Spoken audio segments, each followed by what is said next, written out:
गाजियाबाद वालों को झटका। हिंडन एयरपोर्ट से गोवा, कोलकाता और पटना समेत 13 शहरों की फ्लाइट्स बंद। क्या जेवर एयरपोर्ट की आहट ने बिगाड़ा खेल?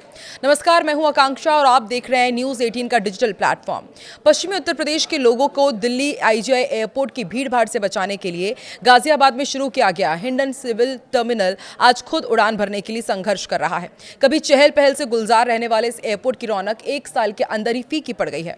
हैरानी की बात यह है कि सिर्फ 12 महीनों के अंतराल में यहां से संचालित होने वाली 13 महत्वपूर्ण उड़ानें पूरी तरह से बंद हो चुकी हैं। हर रोज 25 विमानों की आवाजाही वाला यह आंकड़ा अब सिमट कर केवल 12 तक रह गया है, जिससे यात्रियों के साथ साथ एयरपोर्ट अथॉरिटी भी चिंता में है।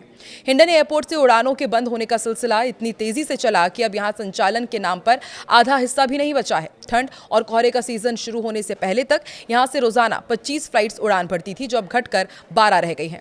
एयरपोर्ट अथॉरिटी के अधिकारियों के लिए सबसे बड़ी चिंता यह है कि जो फ्लाइट्स फिलहाल चल रही हैं उनमें पैसेंजर लोड यानी कि ऑक्यूपेंसी 90% तक रहता है। इसके बावजूद एयरलाइंस कंपनियां अपनी सेवाएं वापस ले रही हैं। मीडिया रिपोर्ट्स के मुताबिक इस गिरावट के पीछे कई तकनीकी और रणनीतिक कारण हैं, जिसमें एक है जेवर एयरपोर्ट का प्रभाव। नोएडा में निर्माणाधीन जेवर इंटरनेशनल एयरपोर्ट एक बड़ा फैक्टर बनकर उभरा है। अधिकांश निजी एयरलाइंस कंपनियां भविष्य को देखते हुए जेवर एयरपोर्ट पर अपना स्लॉट बुक कर रही हैं, जिससे हिंडन की प्राथमिकता कम हो गई है। एफडीटीएल के नए नियम, एयरलाइन कंपनियों के लिए ड्यूटी टाइम लिमिटेशन यानी कि एफडीटीएल के नए नियम मार्च से लागू होने वाले हैं। इसके कारण कंपनियां अपने क्रू मैनेजमेंट को देखते हुए उड़ानों की संख्या में भी कटौती कर रही हैं। सुरक्षा और तकनीकी कारण भी है। हिंडन एयरफोर्स स्टेशन का हिस्सा होने के कारण कई बार सुरक्षा कारणों से उड़ानों पर प्रतिबंध या फिर वॉच आवर में कटौती की जाती है, जो सिविल ऑपरेशंस के लिए बाधा बनती है। फ्लाई बिग का एग्जिट, निजी एयरलाइंस कंपनी फ्लाई बिग ने देश भर में अपना संचालन बंद कर दिया है, जिसका सीधा असर हिंडन से भटिंडा और लुधियाना जाने वाली उड़ानों पर पड़ा है।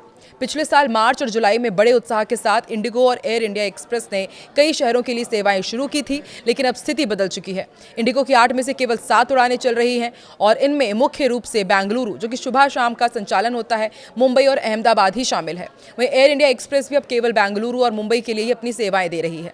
संभावना जताई जा रही है कि आने वाले समय में ये कंपनियां कुछ और फ्लाइट्स कम कर सकती हैं और हवाई यात्रियों को और भी परेशानी हो सकती है।